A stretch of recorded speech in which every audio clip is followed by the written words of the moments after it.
আসসালামু আলাইকুম সবাইকে। বাজ স্কুলের আজকের এই লাইভ ক্লাসে সবাইকে স্বাগত জানাচ্ছি। আমি রাশেদ। আহ, কে কে আমাদের লাইভ ক্লাসটি দেখছেন আপনারা একটু কমেন্টে জানাতে পারেন। আমাদের আজকের লাইভ ক্লাসটি হচ্ছে কেমিস্ট্রি কুইজের উপর। কেমিস্ট্রির উপর 10টি কুইজ থাকবে, দেখি আপনারা কে কত পারেন কেমিস্ট্রি। কে কে লাইভ ক্লাসটির সাথে যুক্ত আছেন একটু জানাবেন। আমরা কিছুক্ষণের মধ্যে লাইভ ক্লাসটি শুরু করব। তবে তার আগে আপনারা সবাই আপনার ফ্রেন্ডের সাথে শেয়ার করেন লাইভ ক্লাসটি, যেন সবাই একটু করতে পারে। মূলত বেসিক্যালি এটা হচ্ছে একটি আড্ডার মতো লাইভ ক্লাস, বাইরে কিছু না, সিরিয়াস কিছু না, তবে আড্ডার মাঝে আমরা কিছু শিখবো ইনশাল্লাহ। Quiz system live class. আপনারা কে কে লাইভ ক্লাসটি করছেন আমাদেরকে একটু কমেন্ট সেকশনে জানাবেন, এবং সবকিছু ঠিকঠাক মতো দেখা যাচ্ছে এবং শোনা যাচ্ছে কিনা সেটাও আমাদেরকে একটু জানাবেন।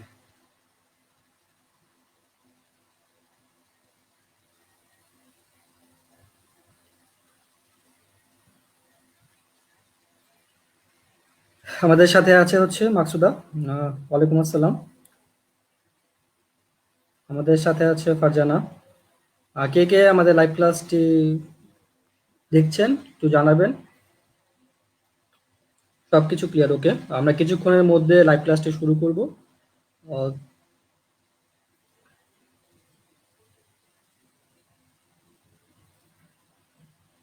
রিদি, সালাম আলাইকুম ভাইয়া। ওয়ালাইকুম আসসালাম। আমরা দ্রুত লাইভ ক্লাসটি শেয়ার করে দিই সব ফ্রেন্ডের সাথে, এবং যত ফ্রেন্ড আছে সবাইকে মেনশন করি যেন সবাই লাইভ ক্লাসটি করতে পারি।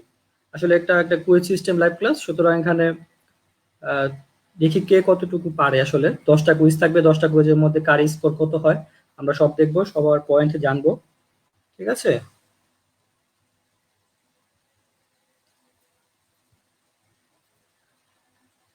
জান্নাত, ওয়ালাইকুম আসসালাম।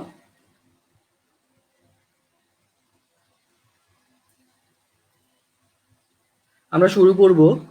যুক্ত হতে থাকুক তোমরা সবাই, তোমাদের ফ্রেন্ডদেরকে মেনশন করে দাও কমেন্ট সেকশনে, এবং যত পারো শেয়ার করে দাও লাইভ ক্লাসটি। ঠিক আছে। আমরা আমাদের প্রথম যে কুইজটা সেটাতে চলে যাব।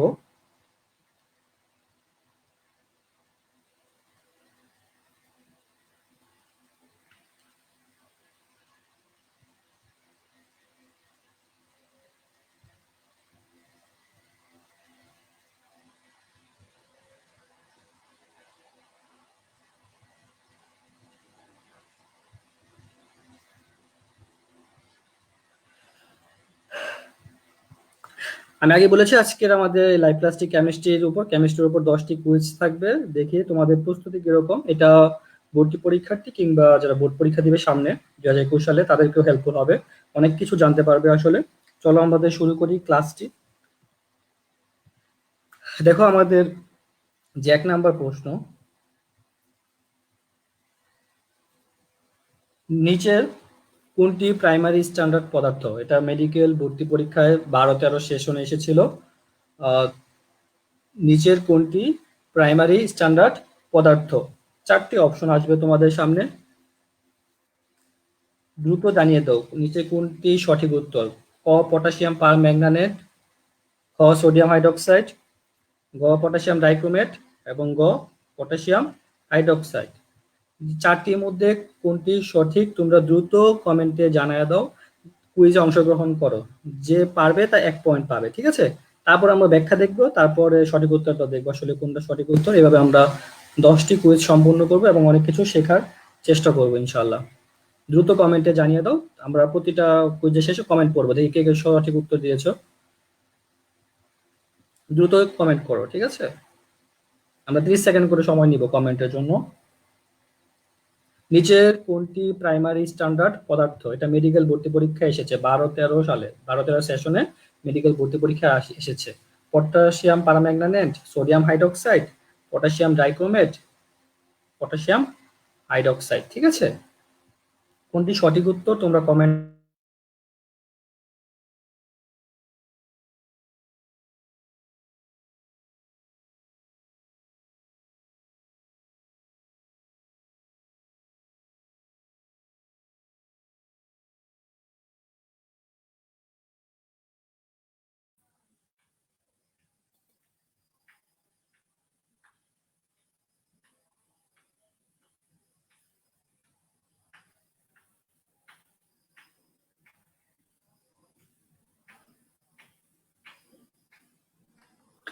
আচ্ছা, চলো আমরা ব্যাখ্যায় চলে যাই। ব্যাখ্যাটি হচ্ছে, দেখো প্রাইমারি স্ট্যান্ডার্ড পদার্থগুলো কি সেটা তোমাকে জানতে হবে। হ্যাঁ, আমরা সবাই কম বেশি জানি। আচ্ছা, চলো আমরা ব্যাখ্যায় চলে যাই। ব্যাখ্যাটি হচ্ছে, এটা আমরা সবাই কম বেশি জানি। যেমন প্রাইমারি স্ট্যান্ডার্ড পদার্থ হচ্ছে বিশুদ্ধ রাসায়নিক পদার্থ।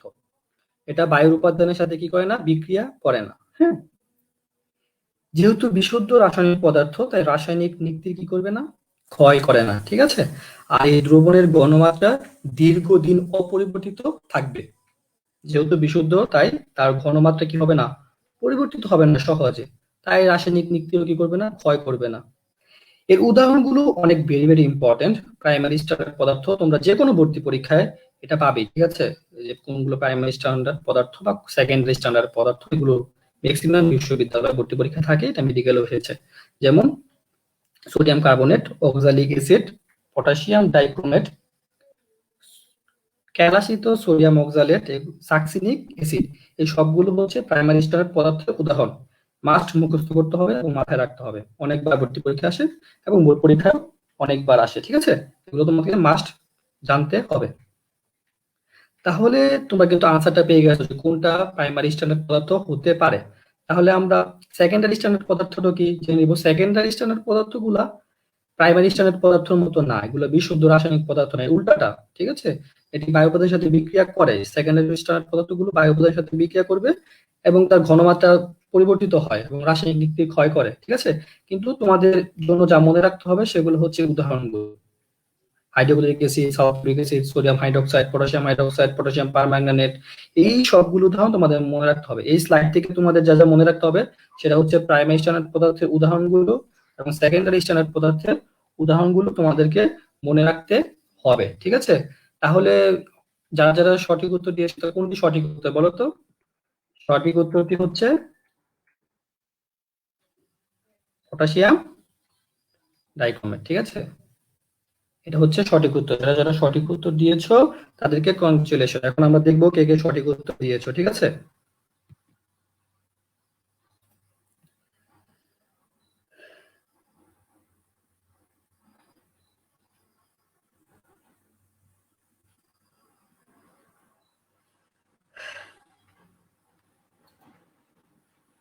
জান্নাত বলেছে ঘ, মেবি। আসলে ঘ উত্তর হয়নি, তোমার উত্তর ভুল হয়েছে। ঠিক আছে, আমাদের উত্তর হচ্ছে ছোট গ। হ্যাঁ, আহ মাকসুদা বলেছে উত্তর সি।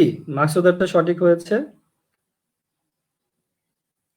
হ্যাঁ, অনেকে সঠিক উত্তর দিয়েছো, ধন্যবাদ। যারা যারা সঠিক উত্তর দিয়েছো তারা 1 পয়েন্ট করে পাবে। হ্যাঁ, তারা 1 পয়েন্ট করে পাবে। ওকে, আমাদের নেক্সট স্লাইডটিতে আমরা চলে যাব। হ্যাঁ,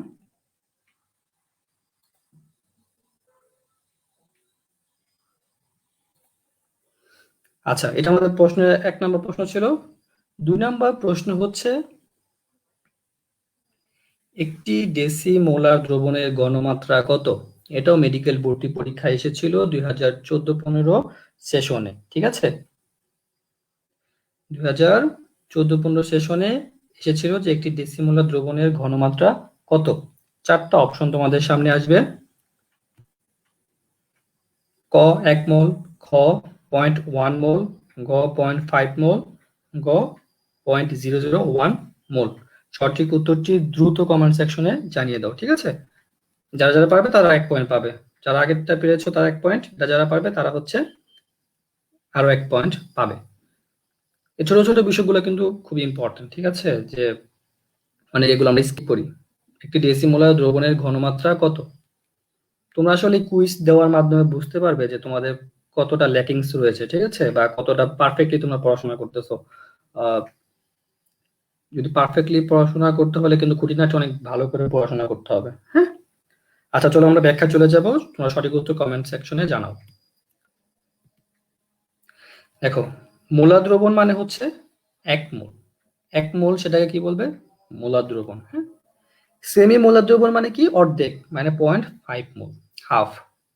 মূলা দ্রবণ 1 মোল, সেমি মূলা দ্রবণ হচ্ছে 0.5 মোল এবং ডেসি মূলা দ্রবণ হচ্ছে 0.1 মোল। ঠিক আছে, এবং সেন্টিমোলা দ্রবণ হচ্ছে 0.001 মোল। হ্যাঁ, মোলার দ্রবণ 1 মোল, সেমি মোলার দ্রবণ 0.5 মোল, ডেসিমোলার দ্রবণ 0.1 মোল এবং সেন্টিমোলার দ্রবণ হচ্ছে 0.01 মোল। ঠিক আছে, তাহলে তোমরা অবশ্যই বুঝে গেছো যে নিচে কোনটি আনসার হবে, যে কোনটি ডেসিমোলার দ্রবণ। আমরা আনসারটি দেখে নেব। আনসারটি হচ্ছে খ, 0.1 মোল। ঠিক আছে, যারা যারা এই উত্তরটি দিয়েছো তারা হচ্ছে, তাদেরকে কংগ্রেচুলেশন। আর তোমরা অবশ্যই এগুলো খুব মনে রাখবে, এগুলো কিন্তু ম্যাথ করার ক্ষেত্রেও অনেক কাজে লাগে। যারা ম্যাথ করবে, বোর্ড পরীক্ষা যে ম্যাথ আসে বা যে কোনো বোর্ড পরীক্ষা ছোট ছোট ম্যাথ আসে, ম্যাথে যখন এগুলো যদি তুমি না জানো তাহলে তুমি তো ধরতে পারবে না তোমাকে কেন ঘনমাত্রা কত দিতে হবে। ঠিক আছে, তাহলে এগুলো কিন্তু খুব ইম্পর্টেন্ট। তাহলে আমাদের প্রশ্নের 2 এর আনসার হলো খ। ঠিক আছে, দেখি কে কে সঠিক উত্তর দিয়েছো।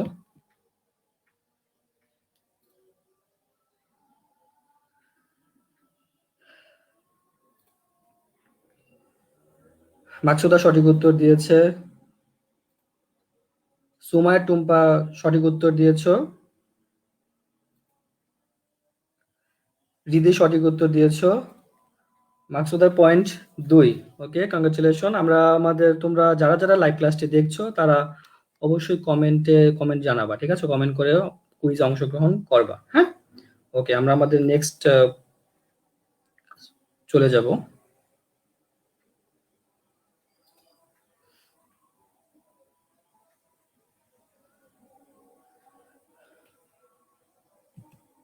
দেখো 3 নাম্বারটা হচ্ছে, ক্ষার দ্রবণে এসিড ক্ষার নির্দেশকের বর্ণ পরিবর্তনের ক্ষেত্রে সঠিক নয় কোনটি?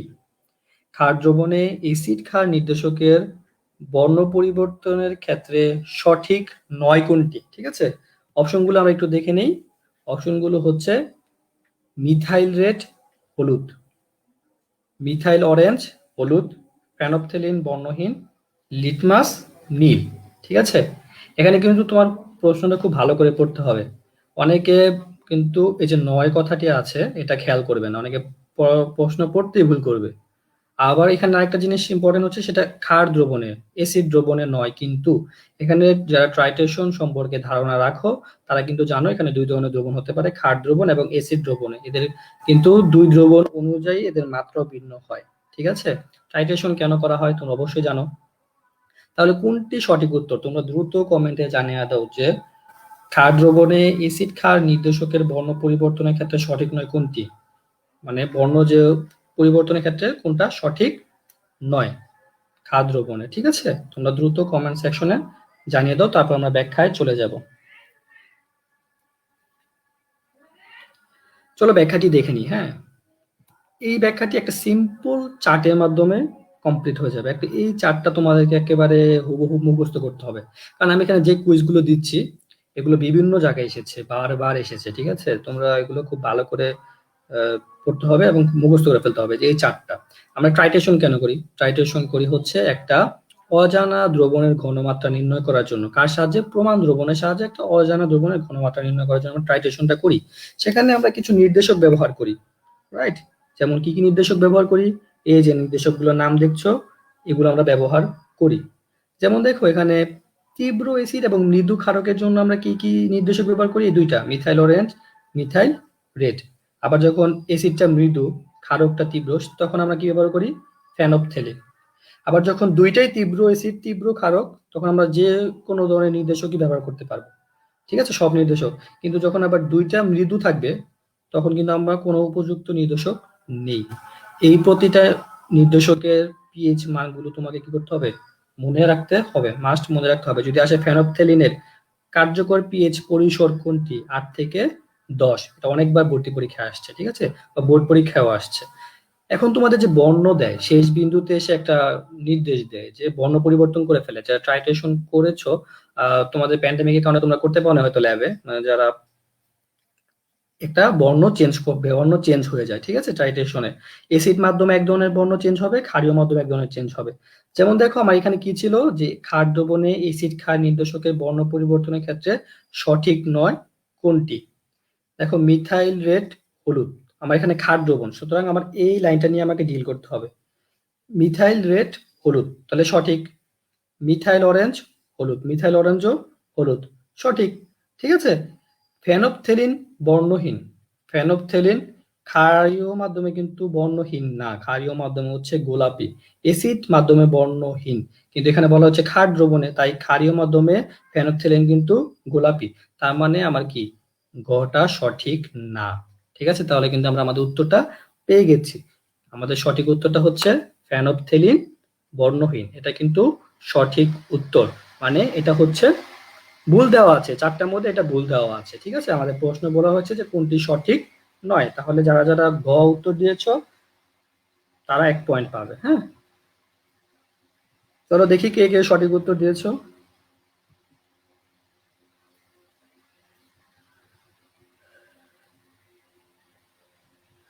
তোমরা আসলে লাইভ ক্লাসটি দ্রুত শেয়ার করো। হ্যাঁ, লাইভ ক্লাসটি যদি শেয়ার না করো তাহলে কিন্তু কেউ দেখতে পাবে না। আহ এখানে দেখা যাচ্ছে বেশিরভাগ ভুল উত্তর আসছে, একমাত্র টুম্পা সঠিক উত্তর দিয়েছে ঘ। কংগ্রাচুলেশন। আহ রিদি ডি বলতেছে, জান্নাত ডি বলতেছে। আসলে সবারই ভুল হয়েছে, একজনের সঠিক উত্তর হয়েছে। যার সঠিক উত্তর হয়েছে তাকে কংগ্রাচুলেশন। তোমরা লাইভ ক্লাসটি তোমাদের ফ্রেন্ডের সাথে দ্রুত শেয়ার করে দাও। হ্যাঁ, ওকে, আমরা আমাদের নেক্সট স্লাইডে চলে যাব। আশা করি,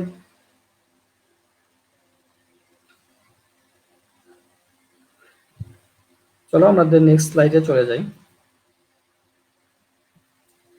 দেখো 4 নম্বর প্রশ্নটা, শিক্ষা পরীক্ষায় হালকা বেগুনি বর্ণ প্রদর্শন করে কোনটি? শিক্ষা পরীক্ষায় হালকা বেগুনি বর্ণ প্রদর্শন করে কোনটি? 4টা অপশন আসবে তোমাদের মাঝে। পটাশিয়াম, নাকি সোডিয়াম, নাকি ক্যালসিয়াম, নাকি বেরিয়াম। ঠিক আছে, 4টার মধ্যে কোনটি শিক্ষা পরীক্ষায় হালকা বেগুনি বর্ণ প্রদর্শন করবে? ঠিক আছে, এখন যারা ভর্তি পরীক্ষার্থী তারা অলরেডি জানো শিক্ষা পরীক্ষা কি, যারা সামনে পরীক্ষা দিবে তারাও জানো শিক্ষা পরীক্ষা কি। আসলে শিক্ষা পরীক্ষা কি তোমরা কমেন্টে জানাও তো, এই 4টার মধ্যে কোনটা সঠিক উত্তর। হালকা বেগুনি বর্ণ দেয় কোন মৌল?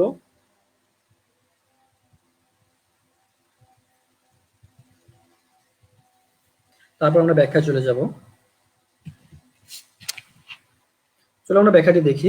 শিক্ষা পরীক্ষা কি সেটা আগে জানতে হবে। ঠিক আছে, দেখো শিক্ষা পরীক্ষায় অনেকবার প্রশ্ন আসে যে শিক্ষা পরীক্ষায় কেন গাঢ় HCl ব্যবহার করা হয়।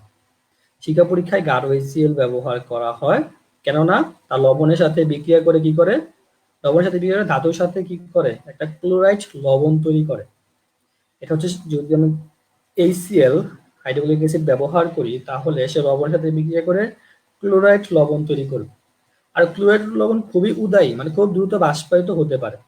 ঠিক আছে, ফলে তাদের যোজ্যতা স্তরে কি হয়, ইলেকট্রন শিখা তাপ শোষণ করে নিম্ন থেকে উচ্চ শক্তি স্তরে যায় এবং কিছুক্ষণ পর ফিরে আসে নিম্ন শক্তি স্তরে। ঠিক আছে, মানে ইলেকট্রন গুলো নিম্ন শক্তি স্তর থেকে উচ্চ শক্তি স্তর, উচ্চ শক্তি স্তর নিম্ন শক্তি স্তরে ফালাফালি করে, লাফালাফি করে। আর একটা ইলেকট্রন যখন লাফালাফি করবে তখন এক ধরনের বর্ণের সৃষ্টি হবে যা আমাদের চোখে পড়বে। ঠিক আছে, এভাবে শিক্ষা পরীক্ষা কিন্তু বর্ণের মাধ্যমে মৌলটিকে চেনা যায়। ঠিক আছে, আর শিক্ষা পরীক্ষায় গাঢ় ইসেল এই কারণে ব্যবহার করা হয়। এটাও কিন্তু বোর্ড পরীক্ষায় প্রশ্ন আসে খ নাম্বারে, যে শিক্ষা পরীক্ষায় গাঢ় ইসেল কেন ব্যবহার করা হয়। ঠিক আছে, চলো আরেকটু ব্যাখ্যা দেখবো। এই 4টা খুবই ইম্পর্টেন্ট। এই 4টা কিন্তু তোমাদেরকে মনে রাখতে হবে, যে সোডিয়াম সবসময় শিক্ষা পরীক্ষা কি দিবে, সোনালী হলুদ। পটাশিয়াম বেগুনি। ক্যালসিয়াম ইটের মতো লাল। ঠিক আছে, ক্যালসিয়াম কি দিবে, ইটের মতো লাল দিবে। স্টোনেশিয়াম কি দিবে, টকটকে লাল। বেরিয়াম কাঁচা আপেলের মতো হালকা সবুজ বা হলুদাভ সবুজ। এবং হচ্ছে রুবিডিয়াম কি দিবে, রুবিডিয়াম দিবে হচ্ছে লালচে বেগুনি। সিজিয়াম নীল, এবং লিথিয়াম হচ্ছে উজ্জ্বল লাল বা ক্রিমসন বা সূর্যের মতো লাল। ঠিক আছে, এই 4টা খুব ইম্পর্টেন্ট। তোমরা দেখো স্লাইড গুলো কিন্তু খুব ইম্পর্টেন্ট। এত গুছানো স্লাইড অনেক কম আছে, সুতরাং তোমরা শেয়ার করে দাও, দ্রুত শেয়ার করে দাও। আর কার যদি মনে হয় স্লাইড গুলো লাগবে তাহলে আমাদেরকে নক করবে, আমাদের ফেসবুক পেজে নক করবে। আর আমাদের একটা ইউটিউব চ্যানেল আছে, অবশ্যই তোমার চ্যানেলটা সাবস্ক্রাইব করবে। ঠিক আছে, ওখানে সবগুলো ভিডিও আপলোড করা আছে। আর তোমরা চ্যানেলটা সাবস্ক্রাইব করবে, সবগুলো ভিডিও চ্যানেলটাকে, সবগুলো ভিডিও আছে, চ্যানেলটা সাবস্ক্রাইব করলে সবগুলো ভিডিও পেয়ে যাবে। ঠিক আছে, আর যদি মনে হয় এই স্লাইডটা তোমার দরকার আছে তাহলে আমাদেরকে নক করলে পাবে। এখন তোমরা দ্রুত কমেন্টে যারা জানাচ্ছ তাদের সঠিক উত্তর কি মনে হয় বলো। এখানে কিন্তু দেওয়া আছে যে হালকা বেগুনি কোনটা, পটাশিয়াম। তাহলে আমাদের সঠিক উত্তরটা কি হবে, পটাশিয়াম। ঠিক আছে, তাহলে তোমাদের এখানে স্লাইড থেকে কি কি শিখতে হবে? স্লাইড থেকে শিখতে হবে বোর্ড পরীক্ষার জন্য ইম্পর্টেন্ট যে গাঢ় HCl কেন ব্যবহার করা হয়। কারণ গাঢ় HCl লবণের সাথে বিক্রিয়া করে এক ধরনের ক্লোরাইড লবণ তৈরি করে, ঠিক আছে, যেটা খুবই উদায়ী এবং ইলেকট্রন লাফালাফি করবে এবং কি লিখতে হবে, এক ধরনের বর্ণের সৃষ্টি হবে, ঠিক আছে, এই ব্যাখ্যাটুকু দিলে হবে। আর এইটা ভর্তি পরীক্ষার জন্য খুবই ইম্পর্টেন্ট। অনেকবার কতবার যা আসছে আমিও জানি না, ঠিক আছে, যে কোনো ভর্তি পরীক্ষায় মাস্ট আসে। সুতরাং তোমাদের এই চারটা খুব ভালো করে মুখস্থ করে ফেলতে হবে। কে কে সঠিক উত্তর দিয়েছো এবং কার পয়েন্ট কত হলো কমেন্টে একটু জানাও দেখি তো।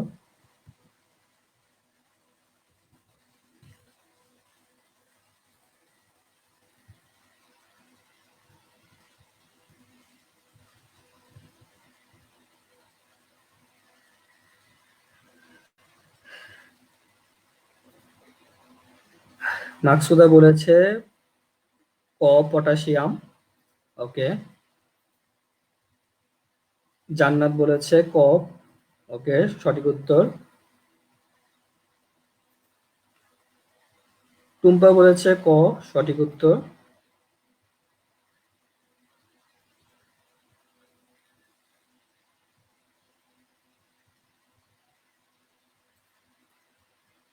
রাহাত মল্লিক বলেছে পটাশিয়াম ক্যালিয়াম, ঠিক আছে, ওকে, সঠিক উত্তর।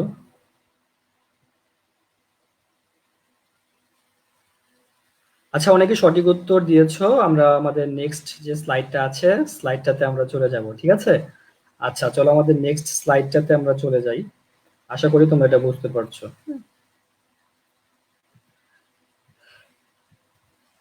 দেখো, এই প্রশ্নটা তোমাদের কাছে নতুন হতে পারে যে কোনটি আর্সেনিকের রূপভেদ নয়।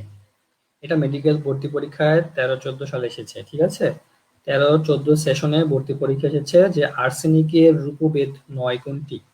এখন তোমাদের মনে প্রশ্নটা দেখে প্রশ্ন জাগতে পারে যে রূপভেদ কি আসলে, রাইট? আর যারা পড়েছো তারা তো জানো রূপভেদ হচ্ছে একটা মৌল প্রকৃতিতে অনেক রকম ভাবে থাকতে পারে, অনেক প্রকার ভেদে থাকতে পারে, তাদের অনেকগুলো প্রকারভেদ থাকে, ঠিক আছে, প্রকৃতিতে তাদের অবস্থান অনেক প্রকারে থাকতে পারে, এটা হচ্ছে তাদের রূপভেদ। এখন আর্সেনিকের রূপভেদ কোনটি নয়, তাহলে তোমাকে আগে জানতে হবে কোনটি আর্সেনিকের রূপভেদ, ঠিক আছে। তোমার কিন্তু এরকম ভাবে অনেকগুলো মৌলের রূপভেদ আছে। এখন তাহলে আর্সেনিকের রূপভেদ কোনটি নয়? ধূসর, কালো, হলুদ, সবুজ। দ্রুত কমেন্টে জানায় দাও, এটা অনেকের কাছে একটা নতুন প্রশ্ন হতে পারে। আর যারা জানো তারা তো জানো, তারা দ্রুত কমেন্টে জানিয়ে দাও। আর যারা জানো না তারা আমরা ব্যাখ্যার মাধ্যমে শিখে নিব, ঠিক আছে। দ্রুত জানিয়ে দাও যে নিচে কোনটি আর্সেনিকের রূপভেদ নয়, ধূসর, কালো, হলুদ নাকি সবুজ। তোমরা দ্রুত কমেন্টে জানাও, তারপর আমরা ব্যাখ্যায় যাবো। যারা জানো না তারা ব্যাখ্যার মাধ্যমে শিখে নেবে এবং ব্যাখ্যাটা তোমরা চাইলে স্ক্রিনশট রেখে দিতে পারো, ঠিক আছে, মুখস্থ করে ফেলবা, দ্রুত একেবারে মুখস্থ করে ফেলবা। দ্রুত কমেন্ট সেকশনে জানিয়ে দাও। আর যারা যারা শেয়ার করতেছো তাদেরকে অসংখ্য ধন্যবাদ। অসংখ্য ধন্যবাদ। তোমাদের ফ্রেন্ডকে ইনভাইট করতে পারো যেন ক্লাসটি করে। আসলে দেখো, এই কুইজের মাধ্যমে তোমরা যে কেউ বুঝতে পারতেছে যে তোমাদের আসলে কতটুকু জানো এবং না জানলে শেখা হচ্ছে।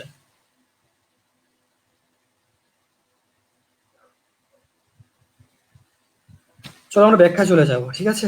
ব্যাখ্যা বলতে ব্যাখ্যা হচ্ছে এটাই, এই একটা চার্ট তোমাদেরকে জাস্ট খালি মুখস্থ করে ফেলতে হবে, একেবারে ঠাটা মুখস্থ করে ফেলতে হবে যে এগুলোর মধ্যে তোমার কমন আসবে, হ্যাঁ। যেমন দেখো, টিনের 3 ধরনের রূপভেদ রয়েছে, আলফা, বিটা, গামা, ঠিক আছে।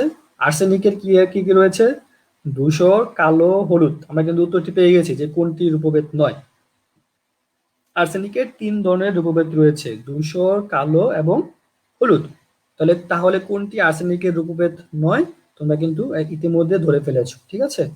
দেখো, অ্যান্টিমনি এর মধ্যেও রূপভেদ রয়েছে, যেমন ধাতব অ্যান্টিমনি রয়েছে, আলফা অ্যান্টিমনি রয়েছে, বিস্ফোরক অ্যান্টিমনি রয়েছে, এগুলো হচ্ছে অ্যান্টিমনির রূপভেদ।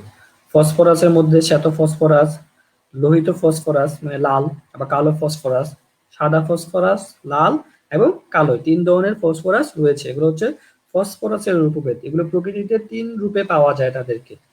নাইট্রোজেনের রয়েছে কিউবিক ক্যালাস, যাকে আলফা বলা হয়, আলফা নাইট্রোজেন, বা হেক্সাগোনাল ক্যালাস, বিটা নাইট্রোজেন। আলফা নাইট্রোজেনের আরেকটা নাম কি? Cubic callous. এবং বিটা নাইট্রোজেনের আরেকটা নাম কি? Hexagonal callous. আর অক্সিজেনের কয়টা রূপভেদ রয়েছে? আমরা অক্সিজেনটা মোটামুটি জানি, যে আমরা সবাই জানি একটা ওজোন স্তর রয়েছে, রাইট? এটা O3 দ্বারা প্রকাশিত। আর অক্সিজেন আমরা সবাই চিনি, অক্সিজেনের দুইটা রূপভেদ রয়েছে। এই ব্যাখ্যাটা খুবই ইম্পর্টেন্ট, ঠিক আছে? তোমরা যারা নতুন আজকে দেখলে তারা স্ক্রিনশট রেখে দিতে পারো এবং এটা মুখস্থ করে ফেলবা, ঠিক আছে? এটা ভর্তি পরীক্ষা কিন্তু অনেক আসে। তাহলে কার রূপভেদ কয়টা, কি কি, এগুলো জেনে ফেললাম। তাহলে আর্সেনিকের রূপভেদ কোনটি নয়? সঠিক উত্তরটি কি হবে? যারা যারা সঠিক উত্তর দিয়েছো তাদেরকে কংগ্রাচুলেশন। সঠিক উত্তরটি হবে হচ্ছে সবুজ। আর্সেনিকের রূপভেদ নয় হচ্ছে সবুজ, ঠিক আছে? যারা যারা সঠিক উত্তর দিয়েছো তাদেরকে কংগ্রাচুলেশন। তোমরা লাইভ ক্লাসটি দ্রুত শেয়ার করে দাও। আমাদের 5টি কুইজ শেষ হচ্ছে, আরো 5টি কুইজ আছে, কিন্তু অনেক কিছু শেখা বাকি আছে, হ্যাঁ? আচ্ছা, আমাদের নেক্সট প্রশ্নটি হচ্ছে, নিচের কোনটি ইলেকট্রন আসক্তির সঠিক ক্রম? নিচের কোনটি ইলেকট্রন আসক্তির সঠিক ক্রম? ঠিক আছে, এখানে 4টা অপশন রয়েছে। তোমরা দ্রুত কমেন্ট সেকশনে জানিয়ে দাও যে নিচের কোনটি ইলেকট্রন আসক্তির সঠিক ক্রম। তোমরা কিন্তু ইলেকট্রন আসক্তি, এটা এটা বহুবার বহু জায়গায় এসেছে, বোর্ড পরীক্ষা এসেছে, যে কোনো ভর্তি পরীক্ষায় আসে, অনেকবার আসে, ঠিক আছে? তারপরও আমরা অনেকে ভুল করি, যে কোনটা আগে বসবে কোনটা পরে বসবে। হ্যালোজেন গুলো কি কি, আজকে আমরা হ্যালোজেন সম্পর্কে অনেক কিছু জানবো ইনশাল্লাহ। তোমরা এটা দ্রুত কমেন্ট সেকশনে জানিয়ে দাও। দেখি কে কি কমেন্ট করতেছো।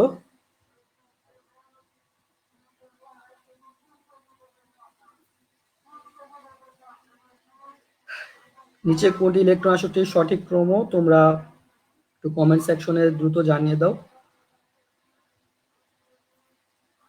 জান্নাত বলতেছে যে ঘ। আসলে ঘ উত্তর কি না আমরা একটু পরে দেখবো। দেখি আরো কে কি বলে, তারপর আমরা ব্যাখ্যায় যাব, ঠিক আছে?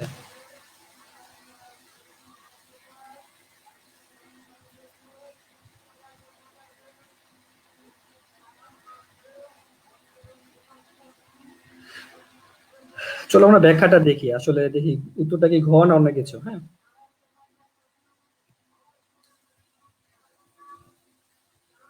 দেখো, আমরা হ্যালোজেন সম্পর্কে কতটুকু জানি, ঠিক আছে? হ্যালোজেন সম্পর্কে আমরা কিছু সাধারণ ধর্ম মনে রাখবো, এগুলো খুবই কার্যকরী, খুবই ভর্তি পরীক্ষায় এসে থাকে, ঠিক আছে?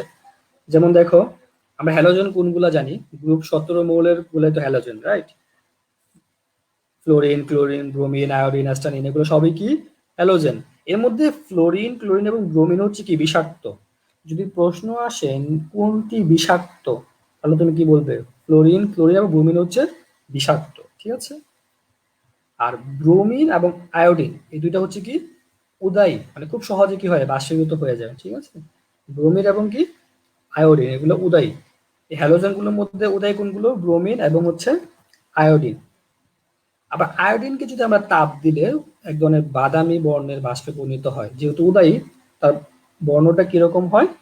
বাদামি হয়, ঠিক আছে? তার বর্ণটা হবে বাদামি, ঠিক আছে?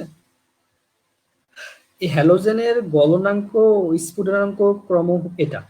গলনাঙ্ক এবং স্ফুটনাঙ্ক, গলনাঙ্ক কি? যে তাপ দিলে গলে, ঠিক আছে? তাদের ক্রমটা কি? ফ্লোরিন স্মলার দেন ক্লোরিন, স্মলার দেন ব্রোমিন, আয়োডিন, অ্যাস্টাটিন। তাহলে সবচেয়ে দ্রুত কে গুলবে? অ্যাস্টাটিন, ঠিক আছে? এটা কিন্তু সবচেয়ে বেশি, আর ফ্লোরিন সবচেয়ে কম, গলনাঙ্ক সবচেয়ে ফ্লোরিনের কম, ঠিক আছে? এই হচ্ছে সক্রিয়তার ক্রম। সক্রিয়তার দিক থেকে ফ্লোরিন আবার সবচেয়ে বেশি সক্রিয়, ঠিক আছে? ইলেকট্রন আসক্তির ক্রম কোনটি? ইলেকট্রন আসক্তির ক্রম হচ্ছে chlorine greater than fluorine greater than bromine greater than iodine. Chlorine কিন্তু কার আগে আসবে? ফ্লোরিনের আগে আসবে, ঠিক আছে? ক্লোরিনটা কার আগে আসবে? ফ্লোরিনের আগে আসবে। তাহলে আমরা কিন্তু আমাদের উত্তরটি পেয়ে গেছি যে কোনটি ইলেকট্রন আসক্তির সঠিক ক্রম। তাহলে যারা যারা ঘ আনসার করেছো তাদের উত্তরটি সঠিক হয়েছে, তার আরেকটি পয়েন্ট পাবে। তোমাদের কার কত পয়েন্ট হয়েছে তোমরা কিন্তু কমেন্ট সেকশন জানাতে পারো। 6টা প্রশ্ন, 6টা কুইজ শেষ, কার কত কমেন্ট হয়েছে তোমরা কমেন্টে জানাতে পারো। এই স্লাইডটি সঠিক উত্তর হচ্ছে ঘ, ঠিক আছে?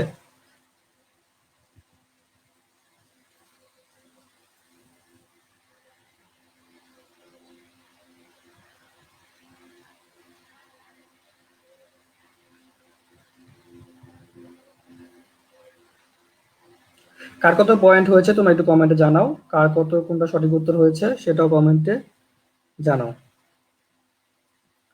অনেকে দেখা যাচ্ছে যে বলতেছে যে আনসার গ, কিন্তু আনসার কি বড় গ, ঠিক আছে। আনসারটা ভুল হয়েছে। পরাগ বলছে ঘ।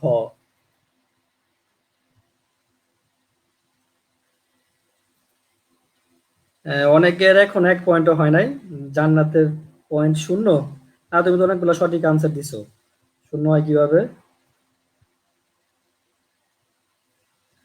তোমরা এখন যারা জয়েন করছো তারা দ্রুত লাইভটা শেয়ার করে দাও, ঠিক আছে। আর পরবর্তীতে আগের লাইভ ক্লাসটা আবার দেখে নিবা, হ্যাঁ, সমস্যা নাই। লাইভ ক্লাসটা তো থাকবেই, তোমরা দেখে নিবা। চলো আমরা আমাদের নেক্সট পড়ায় চলে যাই। পরবর্তী কোয়েশ্চেন। দেখো, পরবর্তী কোয়েশ্চেনে অনেক তো থিওরি পড়লাম, এখন একটা ম্যাথ করব। হ্যাঁ, ম্যাথও তো আসে না, মেডিকেল বা যে কোনো ভর্তি পরীক্ষায় ম্যাথ প্রচুর আসে। হ্যাঁ, ম্যাথও কিন্তু পারতে হবে। আহ তোমরা যারা দেখি ম্যাথটাকে ভালো পারো, তোমাদের আনসারটা একটু ক্রিটিক্যাল হয়ে যাবে পড়াটা। দেখো কি বলছে, যে 3.5 ডিগ্রি সেলসিয়াস তাপমাত্রায় একটি লবণের দ্রাব্যতা 40। একটা লবণের দ্রাব্যতা কত? 40। এই তাপমাত্রায় 700 গ্রাম সম্পৃক্ত দ্রবণ প্রস্তুত করতে কত গ্রাম লবণ প্রয়োজন হবে? যারা দ্রাব্যতা সম্পর্কে জানো তাদের জন্য এটা একেবারে পানি ম্যাথ, ইজি ম্যাথ। কিন্তু যারা জানো না তাদের জন্য কি খুবই কঠিন, ঠিক আছে। যারা জানো তাদের জন্য একেবারে পানি ম্যাথ, কিন্তু যারা জানো না তাদের জন্য খুবই কঠিন। এখানে তোমাকে কি জানতে হবে? এখানে তোমাকে সিম্পলি দ্রাব্যতা সম্পর্কে জানতে হবে, আর কিচ্ছু জানা লাগবে না, ঠিক আছে। তখন চারটা অপশন আছে: 100 গ্রাম, 200 গ্রাম, 300 গ্রাম, 400 গ্রাম, ঠিক আছে।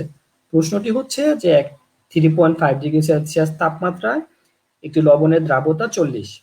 এই তাপমাত্রায় 700 গ্রাম সম্পৃক্ত এবং প্রস্তুত করতে কত গ্রাম লবণ প্রয়োজন হবে? যারা পারো তারা একটু ট্রাই করতে পারো, খাতা কলমে ছোট করে করে আনসারটা বলে দিতে পারো। কিন্তু যারা পারো না তাদের জন্য ব্যাখ্যাটা দিয়ে দিব, ম্যাথটা করে দেখা দিব, ঠিক আছে। টেনশন করার কিছু নাই। কিন্তু তোমাকে জানতে হবে দ্রাব্যতা জিনিসটা কি। সবাই এই স্লাইডটাতে খুবই মনোযোগী সহকারে শুনবা, ঠিক আছে, মনোযোগ সহকারে শুনবা, নাহলে কিন্তু কিচ্ছু বুঝবা না, ঠিক আছে। পরে কিন্তু আমার দোষ নেই। সুতরাং খুব মনোযোগ সহকারে শুনবা, তাহলে ক্লাসটা, এই স্লাইডটা বুঝতে পারবা, ঠিক আছে। দেখি তোমরা যদি পারো তাহলে কমেন্টে জানাও, আর না পারলে আমি ব্যাখ্যাটা দিয়ে দিব, ঠিক আছে। প্রশ্নটা খুব ভালো করে এখানে বুঝতে হবে যে একটি তাপমাত্রায় লবণের দ্রাব্যতা 40। এখন দ্রাব্যতা 40 মানে বলতে কি বোঝায়, এটা কিন্তু তোমাকে জানতে হবে। দ্রাব্যতা 40 মানে বলতে কি বোঝায়, এবং একই তাপমাত্রায় আমাকে 700 গ্রাম সম্পৃক্ত দ্রবণ প্রস্তুত করতে হবে। এখন সম্পৃক্ত দ্রবণ কি এটাও কিন্তু তোমাকে জানতে হবে। দ্রাব্যতা কি, সম্পৃক্ত দ্রবণ বলতে কি বোঝায়, তোমাকে জানতে হবে, ঠিক আছে। চলো আমরা একটা ব্যাখ্যাটা চলে যাই, ঠিক আছে। দেখো উত্তরটা এই একটা সংজ্ঞার মধ্যেই আছে। দ্রাব্যতা কি তোমাকে খুব ভালো করে বুঝতে হবে, যারা যে পারো না ম্যাথটা তারা মনোযোগ দাও, শিখে নাও, অনেকবার অনেক কাজে লাগবে, ঠিক আছে। নির্দিষ্ট তাপমাত্রায় 100 গ্রাম দ্রাবকের সম্পৃক্ত দ্রবণ তৈরি করতে যত গ্রাম দ্রব প্রয়োজন সেটাই দ্রাব্যতা। কিছুই বোঝো নাই নাকি? আচ্ছা, একটা দ্রবণ কি দ্বারা গঠিত? একটা দ্রবণ দুইটা জিনিস দ্বারা গঠিত, একটা হচ্ছে কি দ্রাবক, আর একটা হচ্ছে একটা দ্রাবক আর একটা কি দ্রব। এই দুইটা মিলে কি হয়? একটা দ্রবণ তৈরি হয়, ঠিক আছে। দ্রাব্যতা জিনিসটা হলো একটা তাপমাত্রা থাকবে আমার, সেখানে 100 গ্রাম দ্রাবককে আমি সম্পৃক্ত দ্রবণ তৈরি করব। আর দ্রবণ তো তৈরি করতে হলে আমার দ্রাবকের সাথে কি লাগবে? দ্রব লাগবে। এখন এই সম্পৃক্ত দ্রবণ তৈরি করতে আমার যত গ্রাম দ্রব প্রয়োজন সেটাই হচ্ছে কি আমার দ্রাব্যতা। বুঝতে পারছো? আমার এই সম্পৃক্ত দ্রবণ তৈরি করা হচ্ছে আমার মেন উদ্দেশ্য। এখানে আমার ফিক্সড হচ্ছে 100 গ্রাম দ্রাবক। এখন 100 গ্রাম দ্রাবকের সাথে যদি আমি 5 গ্রাম দ্রব দেই, সেটা যদি সম্পৃক্ত হয়ে যায় তাহলে সেটাই আমার দ্রাব্যতা, 5 গ্রামই হলো আমার দ্রাব্যতা। কিন্তু 5 গ্রাম দিলে আমার সম্পৃক্ত হলো না, তাহলে আমাকে যদি 10 গ্রাম দিতে হয়, 10 গ্রামই হলো আমার দ্রাব্যতা। আমার মেন উদ্দেশ্য সম্পৃক্ত দ্রবণ তৈরি করা, 100 গ্রামের সাথে একটা দ্রব মিশাইয়া, ঠিক আছে। এখন সম্পৃক্ত দ্রবণ বলতে কি বোঝায়? দ্রবণ কিন্তু অনেক ধরনের হয় ভাই। দ্রবণ মূলত 3 ধরনের: সম্পৃক্ত, অতিপৃক্ত বা অসম্পৃক্ত, ঠিক আছে। মানে তোমার যদি একটা দ্রব্য যদি একটা পানির সাথে তুমি চিনিটা মনে করো খুব ভালো অনুপাতে মিশাও, তাহলে কি মিষ্টি লাগবে, শরবতটা খাইতেও ভালো লাগবে। সেটা যদি একেবারে খুব ভালো অনুপাতে মিশে যায় তাহলে সেটা সম্পৃক্ত দ্রবণ। কিন্তু মনে করো চিনির পরিমাণটা তুমি দিলা কম, তাহলে সেটা কি ভালো, কিন্তু অনুপাত ঠিক নেই, তাহলে কি অসম্পৃক্ত দ্রবণ। কিন্তু আবার হলো মনে করো তুমি চিনির পরিমাণ অনেক বেশি দিয়ে ফেললা, সেটা কি অতিরিক্ত দ্রবণ। তোমাকে তাহলে সম্পৃক্ত দ্রবণ তৈরি করতে হবে, এবং সেটা কি দুইটার অনুপাত কি করতে হবে, সবগুলোর অনুপাত সমান, মানে ভালো থাকতে হবে, মানে ঠিকঠাক থাকতে হবে। এটাই হচ্ছে আমার সম্পৃক্ত দ্রবণ। তাহলে 100 গ্রাম দ্রাবক ফিক্সড। এখন এই সম্পৃক্ত দ্রবণ তৈরি করতে যত গ্রাম আমার দ্রব্য লাগবে সেটাই হচ্ছে কি আমার দ্রাব্যতা। আশা করি দ্রাব্যতা জিনিসটা তোমার ক্লিয়ার হয়েছে, ঠিক আছে? এটা যদি ক্লিয়ার হয় তাহলে সব ঠিক আছে। যেমন দেখো প্রশ্ন মতে কি বলছে, প্রশ্ন মতে বলছে যে একটি লবণের দ্রাব্যতা 40, লবণের দ্রাব্যতা 40 মানে আমার সম্পৃক্ত দ্রবণ তৈরি করতে আমার 40 গ্রাম কি দরকার, একটা দ্রব্য দরকার, ঠিক আছে? তাহলে কি লবণটি 40 গ্রাম পরিমাণ, মানে দ্রাব্যতা 40 মানে আমার দ্রব্য কত গ্রাম, 40 গ্রাম, আর দ্রাবক তো ফিক্সড, দ্রাবক কত 100 গ্রাম। তাহলে এই দুইটা মিলে সম্পৃক্ত দ্রবণ তৈরি হবে। আর সম্পৃক্ত দ্রবণ মানে কি, দুইটার যোগফল 140 গ্রাম। যোগ কেন করলাম, কারণ দ্রাবক আর দ্রব্য মিলাই তো কি হয়, দ্রবণ তৈরি হয়, তাই না? তাই মোট দ্রবণের পরিমাণ 140 গ্রাম। এখন দ্রবণে কেন নিয়ে আসলাম এটা, কারণ তোমাকে 700 গ্রাম সম্পৃক্ত দ্রবণ তৈরি করতে হবে, আর ম্যাথ করতে হলে তো সবগুলো সেম এককে থাকতে হবে না। তাহলে দেখো 140 গ্রাম সম্পৃক্ত দ্রবণ প্রস্তুত করতে প্রয়োজন আমার কত গ্রাম, 40 গ্রাম লবণ। 140 গ্রাম সম্পৃক্ত দ্রবণ প্রস্তুত করতে প্রয়োজন 40 গ্রাম। 1 গ্রাম কত, আর 700 গ্রাম কত, 700 গ্রাম সম্পৃক্ত দ্রবণ প্রস্তুত করতে আমার লাগবে কত, 200 গ্রাম। তাহলে আমাদের সঠিক উত্তরটা কত, 200 গ্রাম। আশা করি তোমরা ম্যাথটা বুঝছো। ম্যাথের মধ্যে দ্রাব্যতা জিনিসটা কি বুঝতে হবে। দ্রাব্যতায় 100 গ্রাম দ্রাবক ফিক্সড থাকে। এখন আমাকে সম্পৃক্ত দ্রবণ তৈরি করতে যত গ্রাম দ্রব্য প্রয়োজন হবে সেটা হচ্ছে আমার দ্রাব্যতা। বুঝতে পারছো? এই জিনিসটা যদি তুমি ক্লিয়ারলি বুঝতে পারো তাহলে তোমার কোনো ঝামেলা নাই। এটা হচ্ছে কত গ্রাম, সঠিক উত্তর 200 গ্রাম। তোমাদের যদি মনে হয় ক্লাসটা উপকারী, সত্যিকারই একটু হলে উপকার হইতেছে, তাহলে ক্লাসটা শেয়ার করো, ঠিক আছে? অনেক কষ্ট করে বানাই তো, ক্লাসটা শেয়ার করলে ভালো লাগবে। আচ্ছা, পরবর্তী কোয়েশ্চেনে চলে যায়, চলো। 8 নম্বর প্রশ্নটি হচ্ছে, নিচের কোন আয়নের আকার সবচেয়ে ছোট, নিচের কোন আয়নের আকার সবচেয়ে ছোট। এটা মেডিকেল ভর্তি পরীক্ষায় আসছে 14-15 সেশনে। দেখো এখানে 4টা অপশন আছে। 4টা অপশন কি, অক্সিজেনের আয়ন, ঠিক আছে, মানে anion, sodium ion, chloride ion, নাইট্রোজেনের আয়ন। এই সবগুলো আয়ন আকারে আছে, কেউ একটা ক্যাটায়ন আকারে আছে, কেউ কি অ্যানায়ন আকারে আছে। এই সবগুলোর মধ্যে কার আকার সবচেয়ে ছোট, তোমরা কমেন্ট সেকশনে জানিয়ে দাও। আশা করি এটা পারবা, এটা না পারার কিছু নাই। তোমাদেরকে এটা না পারলে কিন্তু তোমরা সামনে ভর্তি পরীক্ষা দিবা, সামনে বোর্ড পরীক্ষা দিবা, এটাও যদি না পারো তাহলে কিন্তু তোমাদের আসলে অনেক ল্যাকিংস আছে, ঠিক আছে? এগুলো কিন্তু ধরে নিতে হবে, তোমাদের আসলে অনেক ল্যাকিংস আছে। দ্রুত কমেন্টে জানাও, 30 সেকেন্ড টাইম, দ্রুত কমেন্টে জানাও, তারপর আমরা ব্যাখ্যা যাব। যারা ভুলে গেছো বা পারো না তাদের জন্য আমরা ব্যাখ্যাটা করব, আর যারা পারো তারা তো পারোই। দ্রুত জানো, দ্রুত।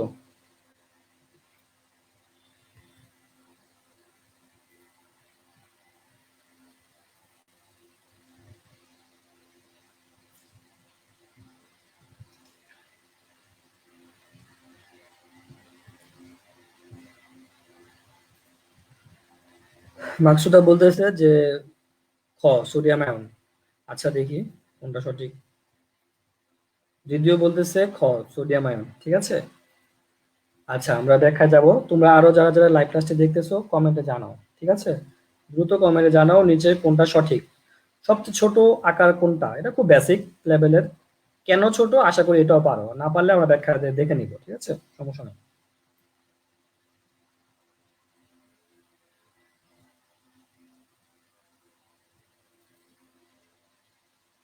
আচ্ছা চলো ব্যাখ্যাটা একটু দেখি। কেন সোডিয়াম আয়ন আকার ছোট, নাকি অন্যটা ছোট, আমরা দেখব। দেখো এখানে কয়টা, 4টা মৌল রয়েছে, একটা অক্সিজেন, সোডিয়াম, ক্লোরিন, নাইট্রোজেন, ঠিক আছে। দেখো এখানে অক্সিজেন, নাইট্রোজেন এবং ফ্লোরিন, সোডিয়ামে কি পারমাণবিক সংখ্যা কত? অক্সিজেনের 6, নাইট্রোজেনের 7, ফ্লোরিনের 9 এবং সোডিয়ামের কিন্তু 11। কিন্তু এটা কিন্তু স্বাভাবিক অবস্থায় নেই। এটা কি করছে? এটা ইলেকট্রন গ্রহণ কিংবা ত্যাগ করছে। সোডিয়াম আয়ন কি করছে? ইলেকট্রন ত্যাগ করছে। ত্যাগ করে কি ক্যাটায়নে পরিণত হয়েছে। অক্সিজেন দুইটা ইলেকট্রন গ্রহণ করে কি হয়েছে? অ্যানায়নে পরিণত হয়েছে। ঠিক একইভাবে ফ্লোরিনও একটা ইলেকট্রন গ্রহণ করে অ্যানায়নে পরিণত হয়েছে এবং নাইট্রোজেন তিনটা ইলেকট্রন গ্রহণ, সরি এটা মাইনাস হবে, ঠিক আছে, N3 মাইনাস, তিনটা ইলেকট্রন গ্রহণ করে সে কি হয়েছে? অ্যানায়নে পরিণত হয়েছে, ঠিক আছে। এখন দেখো তারা কেন পরিণত হলো? তারা সবগুলা কিন্তু অষ্টক পূরণ করছে। অষ্টক পূরণ করার কারণ হচ্ছে তারা নিয়ন নিষ্ক্রিয় গ্যাসীয় ইলেকট্রন বিন্যাস কি করছে? লাভ করছে। সবার কিন্তু এখন কি, সবার সর্বশেষ স্তরে কয়টা ইলেকট্রন আছে? 10টা করে ইলেকট্রন আছে কিন্তু, ঠিক আছে। তারা নিষ্ক্রিয় গ্যাসীয় ইলেকট্রন বিন্যাস লাভ করছে। তারা নিষ্ক্রিয় গ্যাসীয় ইলেকট্রন কেন লাভ করে? কারণ যারা নিষ্ক্রিয় গ্যাসীয় ইলেকট্রন লাভ করবে তারা অনেক বেশি স্থিতিশীল হয়, স্টেবল হয়, ঠিক আছে। অনেক বেশি কি হয়? স্থিতিশীল হয়, স্টেবল হয়। আর আমরা কিন্তু সবাই স্টেবল হতে চাই লাইফে, সবাই কি হতে চায়?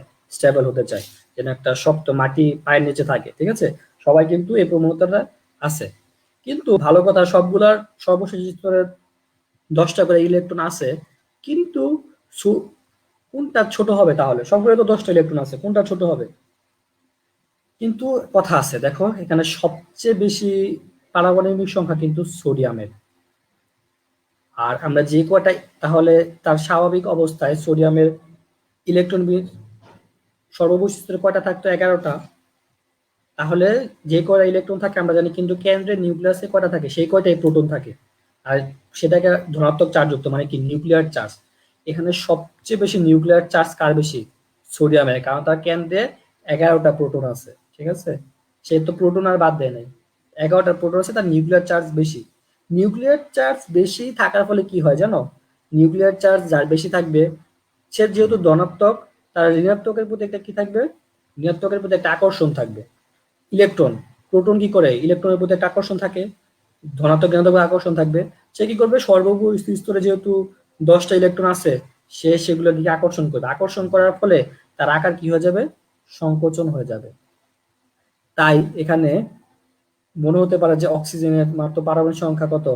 8, নাইট্রোজেনের 7, তাহলে এগুলো হতো সবচেয়ে ছোট, নাইট্রোজেন হতো সবচেয়ে ছোট। না, এখানে সোডিয়াম আয়ন সবচেয়ে ছোট। কারণ কি? কারণ এই নিউক্লিয়ার চার্জ সবচেয়ে বেশি, যে কারণে সে বাইরের সর্বস্থ শক্তিশালী ইলেকট্রন গুলাকে কি করবে? আকর্ষণ করবে। এবং আকর্ষণ করার ফলে যেহেতু ভিতরের দিকে টাইনা নিয়ে আসবে, তার আকারটা কি হয়ে যাবে? সংকুচিত হয়ে যাবে। বুঝতে পারছো? আশা করি সবাই বুঝছো, এখানে না বোঝার কিচ্ছু নাই। দেখো স্বাভাবিক অবস্থায় সোডিয়ামটা কিন্তু এরকম থাকে, এই একটা ইলেকট্রন সর্ববস্থায় একটা ইলেকট্রন থাকে, কিন্তু যখন সোডিয়াম আয়ন হয়ে যায় তখন এই একটা ইলেকট্রন কি করে দেয়? ত্যাগ করে দেয়, ঠিক আছে। যারা যারা সোডিয়াম আয়ন উত্তর দিয়েছো তাদেরকে কংগ্রেচুলেশন, তারা একটি করে পয়েন্ট পাবে, ঠিক আছে। ওকে, এখন দেখি কে কে সঠিক উত্তর দিয়েছো।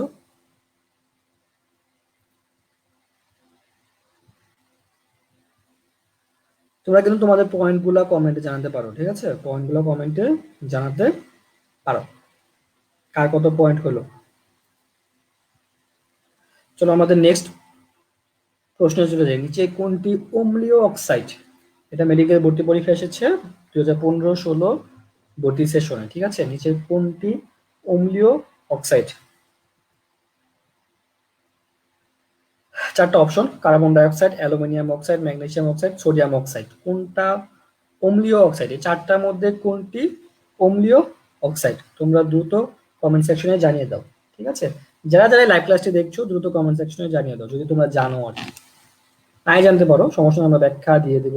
কিন্তু আমরা যেই 8টা কোয়েশ্চেন এই পর্যন্ত দেখে আসছি, ভর্তি পরীক্ষা আসার মতো, ঠিক আছে, কোথাও না কোথাও পাবা ইনশাল্লাহ। তাই তোমরা একটু মনে করো, এটা হচ্ছে তোমাদের একটা ট্রিক শেখানো আর কি, হিন্ট দেওয়া, আহ, কিভাবে পড়তে হবে। আসলে খুঁটিনাটি অনেক বিষয় পড়তে হবে, ঠিক আছে।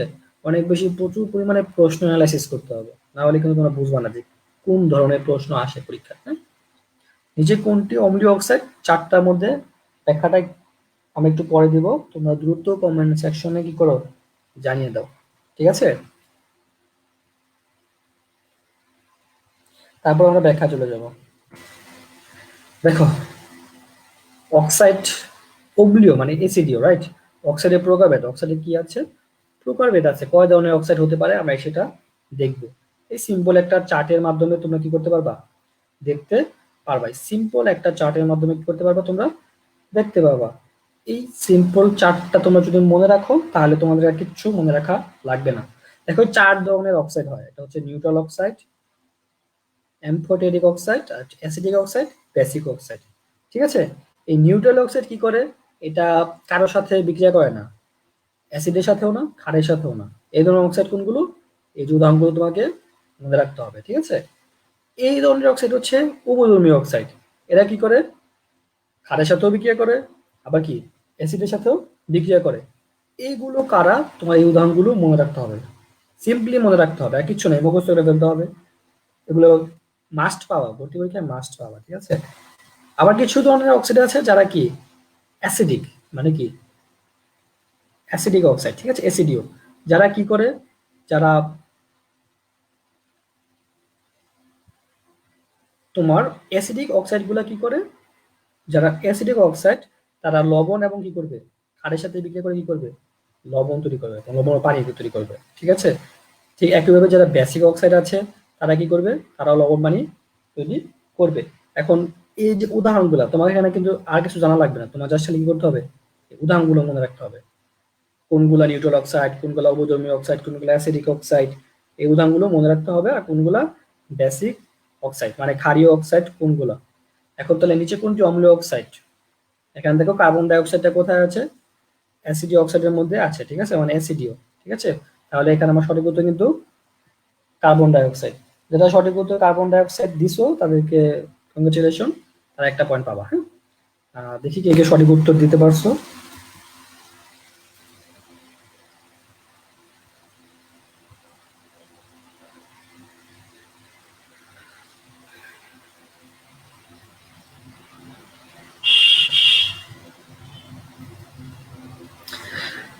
পরাগ বলতেছে যে খ, না পরাগ, সঠিক উত্তর ক। ঠিক আছে? অ্যালুমিনিয়াম অক্সাইড একটা হচ্ছে উভধর্মী অক্সাইড। ঠিক আছে? এটা হচ্ছে একটা উভধর্মী অক্সাইড। মাকসুদা বলছে ক সঠিক উত্তর।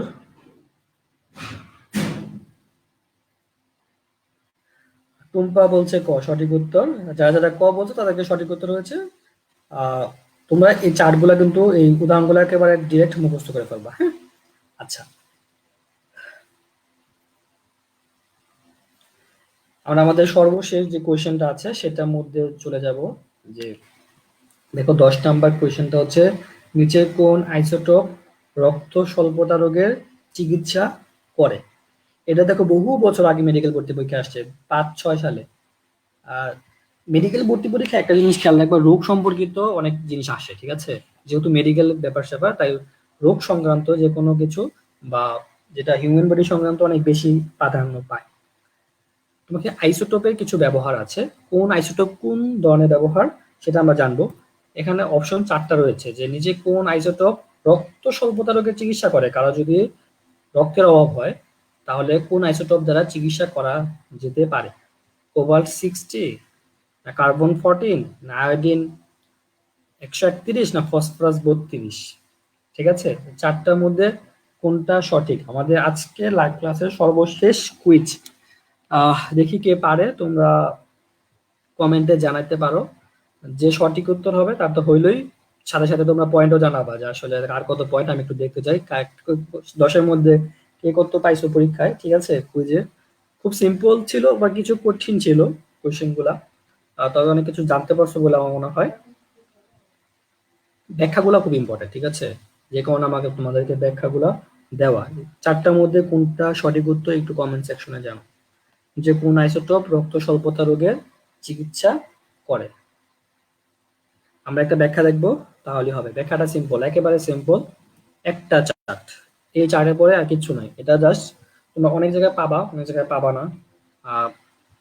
তোমাদের কি করতে হবে, এটা স্ক্রিনশট রেখে দিতে পারো, বা তোমাদের যদি স্লাইড লাগে তাহলে আমাদেরকে নক করলে হবে, আমাদের ফেসবুক পেজে নক করলে হবে।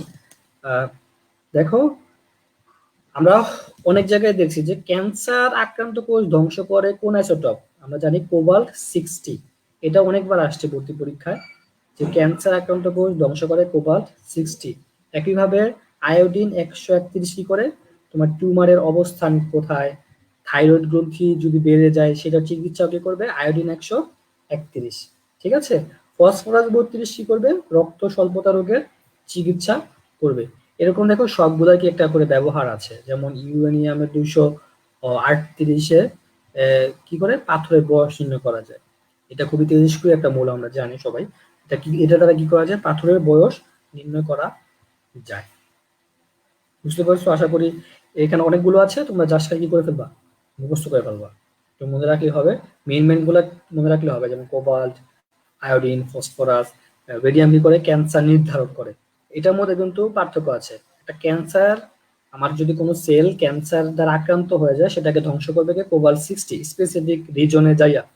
আবার তোমার ক্যান্সার হয়েছে কিনা সেটা নির্ধারণ করতে সাহায্য করবে কি, রেডিয়াম 226। আশা করি তোমরা সবাই বুঝছো। এখন তাহলে আমাদের সঠিক উত্তর কোনটা হবে, যে নিচে কোন আইসোটোপটি রক্ত স্বল্পতা রোগের চিকিৎসা করে। দেখো, ফসফরাস 32 রক্ত স্বল্পতা রোগের চিকিৎসা করতে সাহায্য করে। তাহলে যারা সঠিক উত্তর ফসফরাস 32 দিচ্ছ, আমাদের বহ হচ্ছে কি তাদের সঠিক উত্তর। ঠিক আছে। আহ, এই ছিল আমাদের আজকের লাইভ ক্লাস। ঠিক আছে। আহ, আমরা দেখবো কার কতগুলো পয়েন্ট হচ্ছে। তোমাদের পয়েন্ট কিন্তু তোমরা কমেন্ট সেকশনে জানাতে পারো। আশা করছি তোমরা অনেক বেশ কিছু তথ্য জেনেছো আজকে নতুন করে। আহ, যারা যারা আমাদের সাথে ছিলে তাদেরকে তো অসংখ্য ধন্যবাদ। তার আগে আমরা বের হওয়ার আগে কিছু কমেন্ট করবো, ঠিক আছে।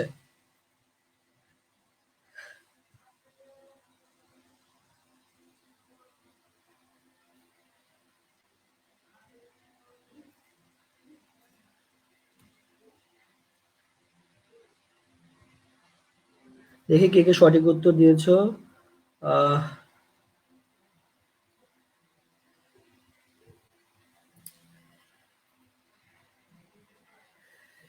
ভাই পরাগ, তুমি প্রতিটা কিন্তু উত্তর ভুল দিছো। ঠিক আছে, তোমার কিন্তু ভালো করে পড়াশোনা করতে হবে, নাহলে কিন্তু মাইরা আছে কপালে। ঠিক আছে, ভালো করে পড়াশোনা করতে হবে। হ্যাঁ, এটা ক উত্তর হবে না, উত্তর হবে কি, বড় ক। ঠিক আছে। আহ মাকসুদা উত্তর ডি, সঠিক উত্তর। রিদি উত্তর ডি, সঠিক উত্তর। টুম্পা বড় গ, সঠিক উত্তর। আচ্ছা, ভাইয়া স্লাইড গুলো কিভাবে পাবো, আমি বললাম তো আমাকে নকলই হবে। আহ, তোমাদেরকে ইমেল করে দিব, তাহলে তোমরা স্লাইডটা পাবে। ঠিক আছে। আহ, কার কত পয়েন্ট তোমরা কিন্তু কমেন্টে জানাতে পারো। ঠিক আছে, কার কত পয়েন্ট হলো। মাকসুদার পয়েন্ট হচ্ছে 7, খারাপ না। আহ,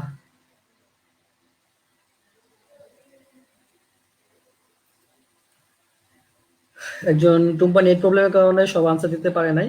সমস্যা নাই, তুমি আবার ক্লাসটা করে নিও। ঠিক আছে, ক্লাস করাটা ইম্পর্টেন্ট। আর ক্লাসে কি কি শিখলা সেটা হচ্ছে ইম্পর্টেন্ট। হ্যাঁ, আর স্লাইড গুলো খুব ইম্পর্টেন্ট। সমস্যা নাই, পরবর্তী লাইভ ক্লাসগুলোতে তোমরা অবশ্যই থাকার চেষ্টা করবে এবং তোমাদের ফ্রেন্ডদেরকে সাথে শেয়ার করবা। ঠিক আছে।